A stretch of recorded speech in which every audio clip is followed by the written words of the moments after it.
कभी कभी जीवन में ऐसे क्षण आते हैं जब चुप रहना आसान होता है और सच बोलना कठिन। लेकिन वही क्षण इंसान को पहचान देते हैं। वह डर के साथ जिएगा या सच के साथ खड़ा होगा। इसी सवाल के बीच से एक विचार जन्म लेता है, गुस्सा करना कर्तव्य है। यह पंक्ति केवल क्रोध की बात नहीं करती, यह उस बेचैनी की बात करती है जो एक जागते हुए मन में उठती है जब वह अन्याय को देखता है, समाज की जड़ता को महसूस करता है और अपने भीतर उठती हुई आवाज़ को अनसुना नहीं कर पाता। यही वह दुनिया है जहाँ से शुरू होती है एक गहरी आत्ममंथन से भरी यात्रा, एक व्यक्ति की, उसके विचारों की और उसके भीतर चल रहे संघर्ष की।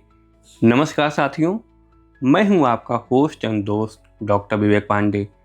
लेकर आया हूँ आपके सामने हिंदी का प्रसिद्ध कालजयी उपन्यास शिखर एक जीवनी का भाग 2, जिसके लेखक हैं सच्चिदानंद हीरानंद वात्स्यायन अज्ञेय। इस उपन्यास का प्रथम खंड, जिसका शीर्षक है पुरुष और परिस्थिति, प्लेलिस्ट में मौजूद है। अगर आपने वह नहीं सुना है तो सुन सकते हैं। आज से हम इसका दूसरा खंड शुरू करने जा रहे हैं, जिसका शीर्षक है बंधन और जिज्ञासा। तो चलिए बिना किसी देरी के शुरू करते हैं अपने इस उपन्यास के सफ़र को। बंदी होने के ठीक 21 दिन बाद शेखर पहले पहल अदालत में पेश किया गया। उस दिन उसे मालूम हुआ कि 5 और व्यक्तियों के साथ उस पर मारपीट, हमला, हिंसा की साजिश, सरकारी अफसरों की हत्या का प्रयत्न, सरकारी अफसर के कार्य में अवरोध और मुकदमे के संबंध में रखने वाली सामग्री छिपाने के आरोप लगे हैं। उसी दिन उसे पुलिस की हवालात में जेल में भेज दिया गया।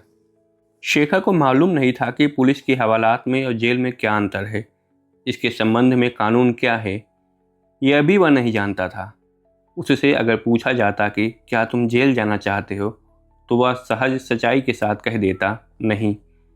अब जब उसे जेल भेज दिया गया तब वह सोचता हुआ जा रहा था कि क्या मुकदमा खत्म हो गया, न गवाही, न सुनाई, न फैसला, क्या मैं जेल में ही पड़ा रहूँगा। उसने दूसरे मुकदमे की बातें पढ़ी सुनी थी। यह कार्यवाही उसे विचित्र मालूम हुई। वह अपने साथियों से पूछना चाहता था पर डर रहा था कि वे हंसे नहीं। उस समय वह अपने को बहुत छोटा, बहुत अकिंचन, बहुत बेवकूफ़ अनुभव कर रहा था। उसके साथी लारी में बैठे बैठे हंस रहे थे और वह विस्मय से सोच रहा था, इन्हें तो कुछ सोच नहीं है। उनमें से 2 पहले जेल हो आए थे, ऐसा शेखर ने उनकी बातों से जाना। तब क्या एक बार जेल हो आने से ही उनका साहस इतना हो गया है? लेकिन सरदार, आप कैसे इनमें आ फंसे? शेखर को विस्मय हुआ कि वह कैसे अनायास अपने पकड़े जाने की बात कह गया। प्रश्नकर्ता ने हंसकर कहा, देखा आपने उनकी सफाई? यह आदमी उन वॉलेंटियरों का अफसर है। उन्होंने मुझ पर हमला किया था। खून, हमले में आपका संबंध कैसे जोड़ा गया? एकाएक उसका चेहरा गंभीर हो गया। आपको उन्होंने ऐसे नाटकीय ढंग से गिरफ्तार किया है। हम लोग तो अगले दिन प्रातःकाल पकड़े गए और आपको अफसर भी बताते हैं। तब हमले की सारी जिम्मेदारी भी आप पर ही डालेंगे। हाँ, आपने बदली किनकी की थी? शेखर ने बता दिया। उसी ने तो पकड़ा था आपको। हम लोग पीछे पहुंचे थे। जब हम लोग पकड़ कर कैंप लाने लगे तब उसने कहा कि वह तो ड्यूटी पर ही रहेगा, किसी साले CID से उसे कोई मतलब नहीं है। हाँ, प्रतिमा से छेड़छाड़ करेगा कोई तो देखी जाएगी। हाँ, आप सफाई देंगे? शेखर ने चुपचाप उनकी ओर देख लिया।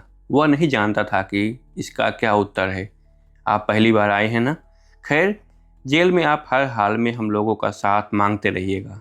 एक मुकदमे के अभियुक्तों को इकट्ठे रहने का अधिकार है। सफाई के लिए वकील आदि का कुछ न कुछ प्रबंध होगा ही। फिर हम लोग इकट्ठे सलाह करेंगे कि क्या किया जाए। अच्छा, और खूब अकड़ कर रहिएगा। अकड़ के बिना जेल में काम नहीं चलता। और फिर आप अभी कैदी नहीं हैं, केवल अभियुक्त हैं। आप पर शासन करने का अधिकार किसी को क्यों हो, है ना? ठीक। शेखर मुस्कुरा दिया।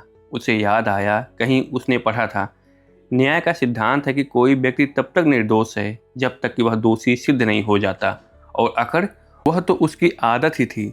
जब लारी जेल की ड्योढ़ी में जाकर खड़ी हुई, उतरते हुए शेखर ने देखा कि उसके आगे और पीछे लोहे का बड़ा फाटक है और एक हाथ में पड़ी हुई हथकड़ी के दूसरे छोर पर सिपाही।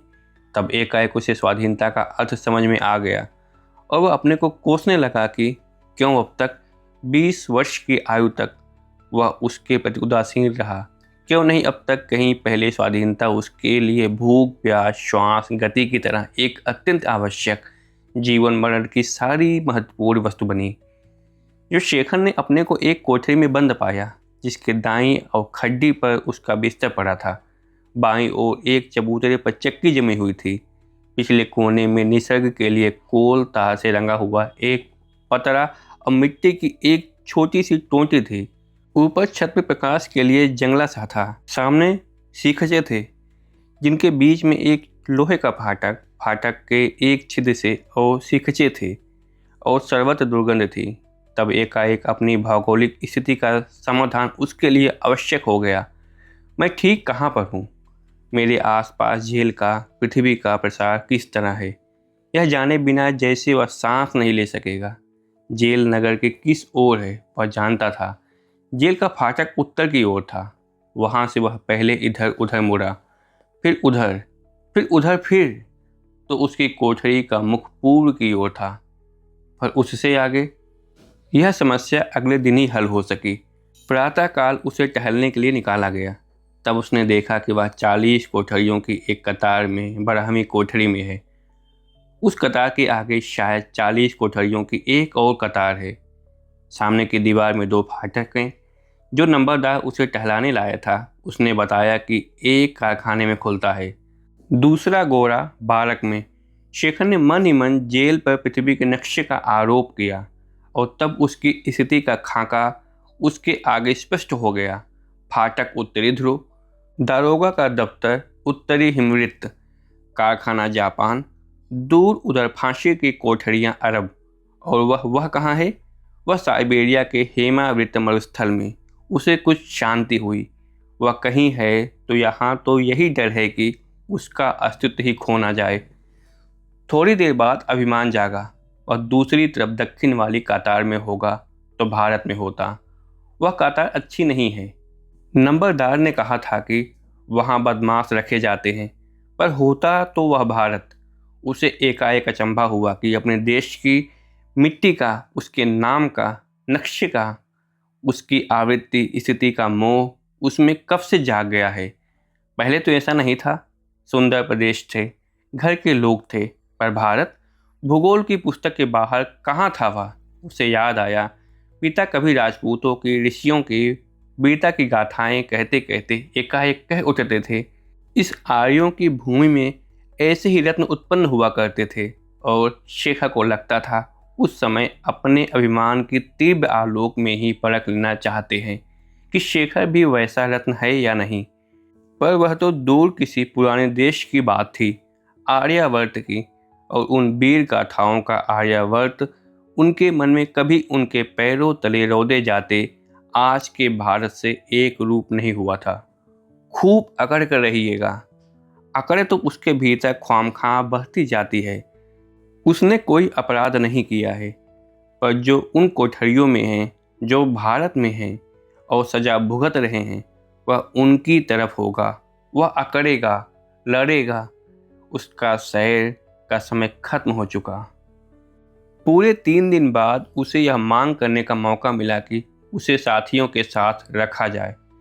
दारोगा निरीक्षण के लिए आए थे। तिरस्कार के स्वर में बोले, तो वे तुम्हारे साथी हैं? क्यों? शेखर ने व्यंग की उपेक्षा करते हुए कहा, हमें एक ही मुकदमे का अभियुक्त बनाया गया है। हमें मिलने का अधिकार है। अधिकार? ये है? यह जेल है, जेल बाबू साहब। यहाँ का अधिकार है चक्की पीसना, समझे? यह देखो। दारोगा ने कोठरी के भीतर वाले चबूतरे की ओर इशारा किया। घबराओ मत, सब देखोगे। उनकी मांग का उत्तर दिए बिना वे चले गए।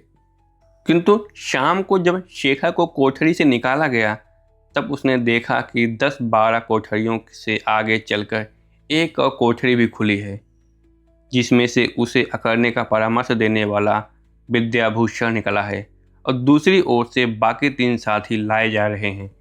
विद्याभूषण को देखकर वह इतना प्रसन्न होगा, उसकी उसने कल्पना भी नहीं की थी।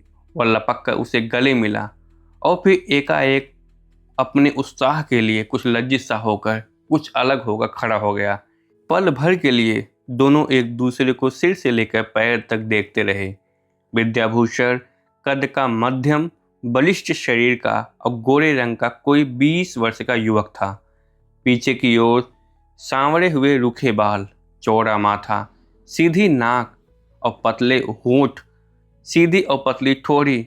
शक्ल से वह अध्ययनशील हठी दिखता था। आंखों में अवश्य उसके एक कोमल हास का चंचल प्रकाश था। शिखा ने निश्चय किया कि यह व्यक्ति उसके मन के अनुकूल है। उसने पूछा, आप पहले भी जेल आए हैं ना? कैसे? हाँ, असहयोग के जमाने में आया था। तब मैं छोटा ही था। वह कड़ाई भी अब से ज़्यादा थी। वंदे मातरम का नारा लगाने पर मुझे बेंत लगे थे। अब तो राजनीतिक कैदी को कम ही बेंत लगते हैं। शेखर ने एक बार फिर उसे सिर से लेकर पैर तक देखा। नहीं, इस गंभीर युवक के आगे अपनी अनभिज्ञता स्वीकार करने में लज्जा नहीं है। उसने कहा, राजनीतिक कैदी अलग होते हैं। मैं कुछ जानता वानता नहीं। विद्याभूषण मुस्कुराया, कोई बात नहीं, यहाँ बहुत जल्दी सब कुछ जान जाएंगे। अच्छा कॉलेज है, जेल है।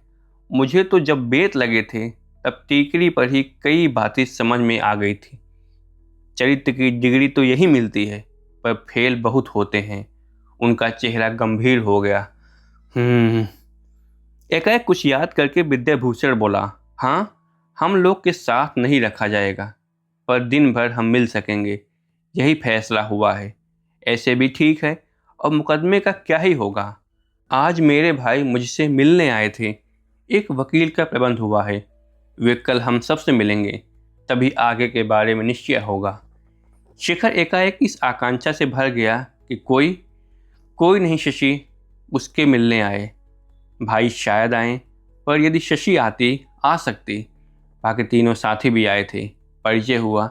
शिखर ने उनके नाम जाने, उन्हें सिर से लेकर पैर तक जांचा, तय किया कि वे विद्याभूषण के पाए के नहीं हैं। स्वयं सेवक के भले ही अच्छे हों, पर ऐसा उनमें अधिक नहीं है जो जेल में आकर निखर जाए। और उसने यह बहुत सहल पाया कि बातें करता हुआ भी वह शशि के आने की संभावना पर सोचता जाए। जेल के जीवन के बारे में उसे अधिक चिंता नहीं थी। वहाँ के दैनिक जीवन की व्यवस्था उससे कोई विशेष बुरी नहीं थी, जो उसने वया संधि के दिनों अपने को दंड देने के लिए अपने लिए तजवीज़ कर ली थी। दिन बीत ही जाएंगे। शरीर उसका काफ़ी कठोर था। हाँ, प्रारब्ध उसके बस में नहीं था, और वे अशांत इतने थे कि अभियोग की सुनवाई आरंभ हो गई।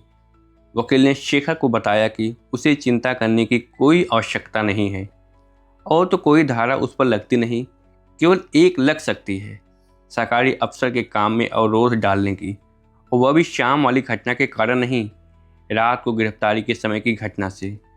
पुलिस वाले कह सकते हैं कि वे उस समय सरकारी काम पर गए थे जब उसने रुकावट डाली, झगड़ा किया कि आदि आदि। किंतु उस आश्वासन के बिना भी मुकदमे में शेखर को दिलचस्पी मिट सी गई थी। जेल ने उसके सामने एक नई दुनिया ही मानो खोल दी थी। उसके अपने भीतर इतने नए प्रश्न जाग रहे थे कि अदालत में पूछे गए व्यर्थ के प्रश्नोत्तर की ओर उसका ध्यान ही नहीं जाता था। उसे जान पड़ता था कि वह जेल संसार की मानो एक प्रिज्म के बीच से देख रहा हो। प्रत्येक दृश्य के कई रंगों के साथ कई रूप, कई दिशाओं से उसे देखते थे, और यह कहना असंभव हो रहा था कि कौन सत्य है, कौन मिथ्या।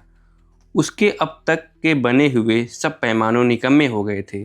कई एक नई और भीषण वास्तविकता को जान रहा था। सभी कुछ सत्य है, सभी कुछ मिथ्या है, सभी कुछ अच्छा है और सभी कुछ बुरा। अब भी वह देख रहा था कि ऐसी दशा में मार्ग का कार्यक्रम का निर्णय आदर्श के सहारे ही हो सकता है, लेकिन उस आदर्शवाद के आधार पुराने आदर्शों पर नहीं टिकते थे। उसकी आत्मा के भीतर क्रांति की आवश्यकता थी। विद्याभूषण का साथ उसके लिए आवश्यक हो चला था, किंतु दिन में तो विद्याभूषण मुकदमे को देखता था। शेखर ने अपना हित उसी के सुपुर्द कर दिया था। शेखर प्रातःकाल उससे उलझता और दिन भर उस उलझन पर विचार किया करता कि उसके धागे सुलझाया करता। आरंभ उस दिन हुआ था जिस दिन विद्याभूषण के यह कहते समय कि हमें देश के आत्माभिमान की रक्षा के लिए एक ऐसा संगठन बनाना चाहिए जो सरकारी अफसरों और शासकों का दिमाग दुरुस्त रखे। शेखर ने एक दिन एकाएक पूछा था, अच्छा यह तो बताओ, तुमने उस सीआईडी वाले को पीटा भी था और मेरी तरह ही आए हो। पीटा तो था। इतना उद्धत व्यवहार करके वह अछूता लौट जाता तो मैं आयु भर अपने को क्षमा नहीं कर पाता। क्यों? राह चलते तुम्हें कोई माँ बहन की गाली दे जाए तो तुम क्या करोगे? तब वह क्या इसीलिए बच जाता कि कमीना होकर वह सरकार का गुमाश्ता भी था। वह सरकार का एक अंग तो था। ऐसे सरकार कैसे चलेगी? मान लो अपनी सरकार होती तब। सरकार का अंग तो सरकार के आतंक से हीन हम उसे पीटने से रह जाते। अगर तुम हिंसा की बात कहते हो तो क्या डर के कारण अपने गौरव की रक्षा से चूकना हिंसा नहीं है? आत्महिंसा सबसे बड़ी हिंसा है, क्योंकि वह राष्ट्रीय अभिमान की, राष्ट्र की रीढ़ तो तोड़ डालती है। तुम्हारे कहने का मतलब यह हुआ कि जब भी गुस्सा आए उसे व्यक्त ही करना चाहिए, दबाना नहीं। ऐसे तो बड़ा अनाचार फैलेगा। नहीं, मैं यह नहीं कहता। एक गुस्सा कमजोरी होता है, एक गुस्सा कर्तव्य होता है। अगर अपने राष्ट्र का अपमान होता है तो उस पर रोष राष्ट्र के और समाज के प्रति कर्तव्य होता है। वह रोष हमें देश को देना ही है, नहीं तो हमें भीतर कहीं प्राणों की जगह कचरा भरा हुआ है। अगर देश के अपमान पर रोष उचित है तो प्रांत के, संप्रदाय के, परिवार के और फिर स्वयं अपने अपमान पर भी उचित है। वही क्यों कमजोरी है? ठीक है, पर सवाल उस स्थूल वस्तु का नहीं है जो देश या प्रांत का या हम हैं। सवाल भावना का है। हमारे देश की मिट्टी अनुर्वर है, यह सीधी सच्ची बात भी हो सकती है, पर हमारा राष्ट्र नपुंसक है, यह अपमान है। आदर्शों के लिए रोष उचित ही है। तब धर्मांधता उचित है? धर्म आदर्श है ना? विद्याभूषण कुछ हिचकिचाया ना, नहीं, कहीं पर सीमा बांधनी ही होगी। पर धर्मात्मा और धर्मांध हम कहते हैं और उसका अलग अलग अर्थ भी समझते हैं, जिसका अर्थ यही है कि धर्मांधता में कुछ ऐसे तत्व आते हैं जो बुरे हैं। वे क्या हैं या खोजना होगा। जैसे धर्मांध रोष में सबसे पहली बात होती है व्यक्तिगत असहिष्णुता। मैं सिद्ध करना चाहता हूँ कि मेरा धर्म तुम्हारे धर्म से अच्छा है क्योंकि मैं तुमसे अच्छा हूँ। यह स्पष्टतया अनुचित है और इस अभिमान की तो जड़ ही उखाड़नी चाहिए। शेखर कुछ देर तक सोचता रहा। तब हम कहाँ पर पहुँचे? अपने प्रश्न पर वह हंस भी पड़ा। जो रोष आदर्श के लिए है वह धर्म है, यह तो तय है। रहा यह कि आदर्श क्या है, सो उसके बारे में साधारण नियम कठिन है, पर कहा जा सकता है कि जो भी भावना मानव और मानव के भेद को मिटाने की, उसकी सीमाओं और बंधनों को अधिकाधिक प्रसारित करने की चेष्टा करती है, वह आदर्श है। तब जहाँ मानव और मानव का सवाल आए वहाँ राष्ट्रीयता भी विघ्न हो सकती है। अवश्य यूरोप में ऐसा समय आ चला है कि राष्ट्रीयता पाप हो जाए। वहाँ राष्ट्रीय संगठन अब मानव की स्वाधीनता में विघ्न हो रहा है। शेखर की विचारों में इतनी जल्दी लादी हुई थी कि वह आगे जिज्ञासा करना भूल गया। पूर्ण आश्वस्त तो वह हुआ था, लेकिन विद्याभूषण ने उसकी बुद्धि को एक गहरा आघात अवश्य दिया था। इतने बड़े बड़े प्रश्नों को सामने पाकर वह उनकी ललकार से मानो तिलमिला उठी थी।